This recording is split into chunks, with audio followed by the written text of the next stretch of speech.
रिजवान के बाद फौरी तौर पे कोई कीपर है तो वो सरफराज अहमद है। वो 3 50s और 100 थी न्यूजीलैंड के खिलाफ। सरफराज अहमद ही इस वक्त स्क्वाड में वो। आपको दोनों चीज़ें देखनी होती हैं, आपको शॉर्ट टर्म भी देखना है, आपको लॉन्ग टर्म भी देखना है। शॉर्ट टर्म में इस वक्त अगर आप देखें तो कीपिंग सिचुएशन ऐसी होती है कि जो हमें प्रेजेंट भी हुई है पिछले सीरीज में और हमारा डिसीजन उसमें विंडिकेट हुआ है कि अगर कीपर को जैसे पहले मैच में रिजवान को क्रैम्प्स है, दूसरे मैच में उसको सेकेंड इनिंग में कंकशन हुआ, तो आपको ऑन द स्पॉट रिप्लेसमेंट चाहिए।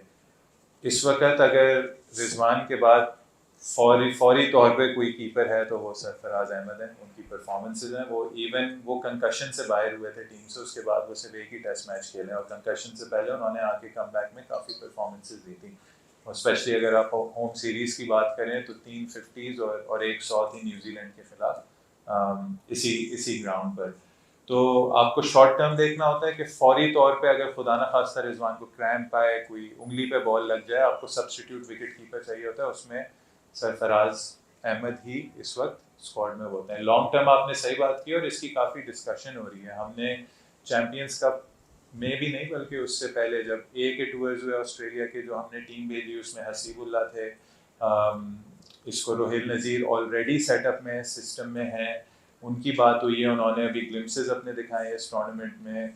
फ्यूचर में यू नेवर नो कि मोहम्मद हारिस के पास एट्रीब्यूट्स हैं, बट इसमें फर्स्ट क्लास क्रिकेट खेलने की भी ज़रूरत है, थोड़े एक्सपीरियंस की भी ज़रूरत है। टेस्ट मैच में आप एक्सपेरिमेंट नहीं कर सकते विकेट कीपर से, क्योंकि विकेट कीपर की जो फिटनेस होती है, आई थिंक उसको फास्ट बॉलर्स और विकेट कीपर को सबसे ज़्यादा फिट होना होता है टेस्ट क्रिकेट में, और सबसे ज़्यादा चैलेंजेस ही उनके पास होते हैं, क्योंकि टेस्ट मैचेस में बॉल्स भी ज़्यादा छोड़ते हैं, स्लिप्स भी ज़्यादा लगती हैं।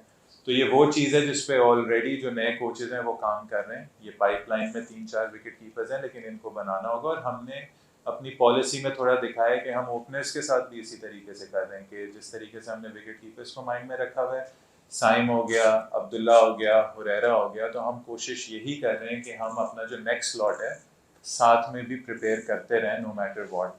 आप 11 चेंजेस नहीं कर सकते, आप 15 चेंजेस नहीं कर सकते, छोटे छोटे स्टेप्स में आपको करना होता है। देखें, जहनी दबाव नहीं होता कभी भी तेज रन्स करने से। आपको सबसे पहले देखना चाहिए इंडिविजुअली एज अ बैट्समैन कि आपकी स्ट्रेंथ क्या है, नंबर 1। नंबर 2, आपकी टीम की क्या है इस वक्त, या सिचुएशन की क्या रिक्वायरमेंट है, number 2।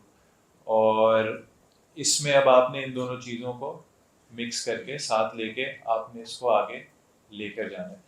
I think at the end of the day अगर हम क्रिकेट देखें, बॉलर है तो आउट करना है, बैट्समैन है तो रन्स करना है। किस तरीके से आप अपने आप को बेस्ट चांस दे सकते हैं रन्स करने का। मेरी एज अ बैट्समैन कोशिश ये होती है कि मैं देखूं कि जहाँ मुझे 1 रन मिले मैं वो 1 रन लूँ, जहाँ मुझे 4 रन मिले मैं वो 4 रन लूँ। मैं कोई रन स्कोरिंग अपॉर्चुनिटी ज़ाया ना करूँ, क्योंकि टेस्ट क्रिकेट में मुझे लगता है सबसे क्वालिटी जो बॉलिंग होती है वो टेस्ट क्रिकेट में होती है।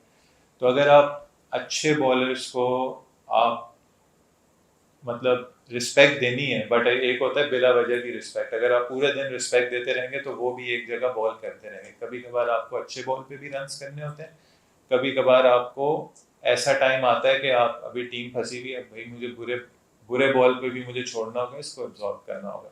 तो एक लर्निंग प्रोसेस है। आई थिंक मेरे लिए सबसे बड़ी फ्रस्ट्रेशन एज अ बैट्समैन यही रही है कि बहुत सारे स्टार्ट्स हैं ऑस्ट्रेलिया से लेके अब तक। इवन अगर आप श्रीलंका की सीरीज देख लें, उसमें भी अगर 50 हो रहा है, रन बॉल 50 हो रहा है, कोई भी किसी भी बैट्समैन से आप पूछेंगे आपको अगर रन बॉल 50 का स्टार्ट मिले तो आप कैसा फील करोगे, सारे कहेंगे कि भाई इसके बाद बड़ा स्कोर बनता है। तो उस चीज़ में मेरी रिस्पॉन्सिबिलिटी है कि जब 50 हो तो वो बड़ा स्कोर होना चाहिए। जल्दी आउट लोग होते हैं, जल्दी आउट की एज अ बैट्समैन आपको कभी टेंशन नहीं लेनी चाहिए, लेकिन जब जो 50 जो 30 जो 40 होते हैं वो मेरी रिस्पॉन्सिबिलिटी है, और मुझे तेज रन्स करने के साथ लंबे रन्स भी करने पड़ते हैं।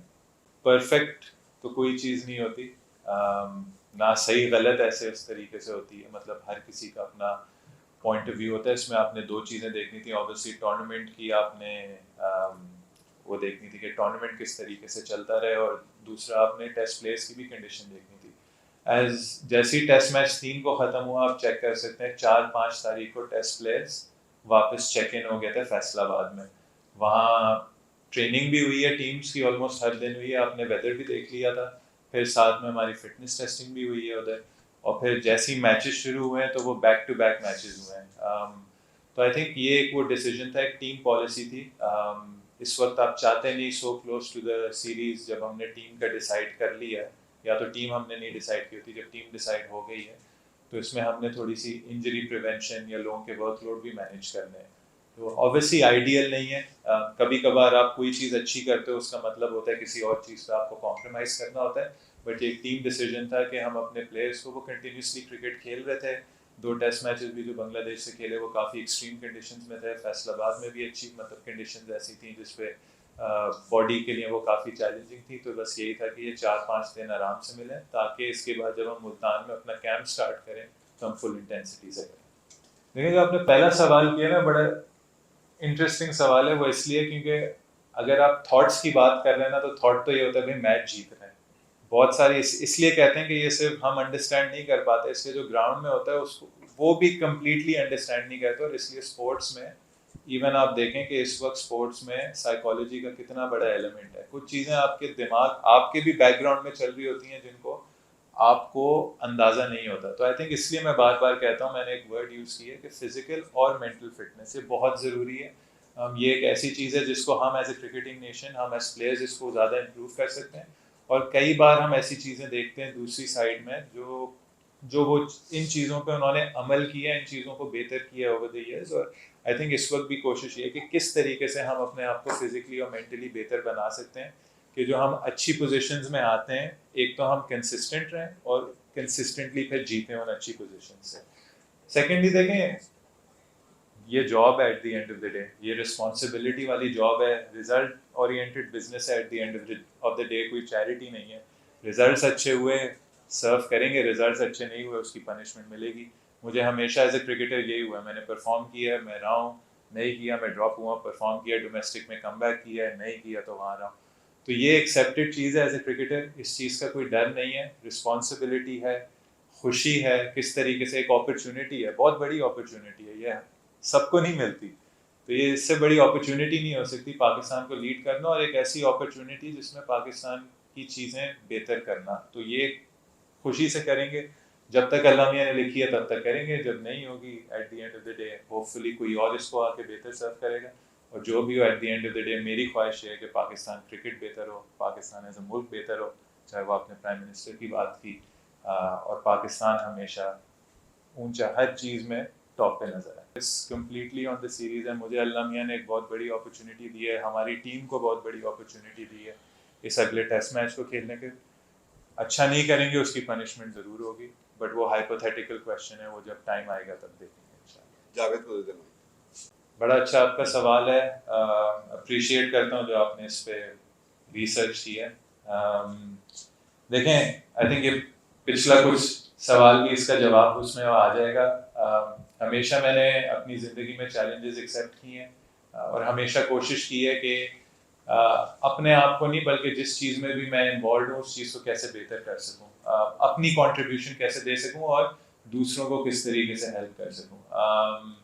वहाँ क्राइसिस ज़रूर थे, बट अपॉर्चुनिटी थी टीम के लिए कि टीम को वहाँ बेहतर किस तरीके से किया जाए। और उसका 3 साल बाद जो लोग उधर इन्वॉल्व थे पिछले 3 साल से, उन्होंने उधर काफ़ी मेहनत की है, काफ़ी टफ टाइम्स देखे, but at the end of the day जो उन्होंने रिजल्ट चाहा वो उनको at the end of the day मिला। तो मेरी हमेशा पर्सनल कोशिश ये होती है कि कभी आपको चैलेंज से नहीं भागना चाहिए, अपॉर्चुनिटी एक्सेप्ट करनी चाहिए, और कोशिश अपनी पूरी कोशिश करनी चाहिए कि आप क्या कर सकते हैं उस अपॉर्चुनिटी को सही करने में। बाकी जिन प्लेयर्स की आपने बात की, देखें वो क्वालिटी प्लेयर्स हैं, उनको कप्तानी की भी नहीं ज़रूरत होती उनको, बल्कि वो लीडर्स होते हैं, वो किस तरीके से अपने स्टैंडर्ड सेट करते हैं, वो देखने की चीज़ है। एंड आई होप कि किसी ना किसी फॉर्म में आप लोग देखें कि वो वर्ल्ड क्लास प्लेयर्स क्यों हैं, और ऐसे प्लेयर्स पाकिस्तान में भी मौजूद हैं बहुत सारे।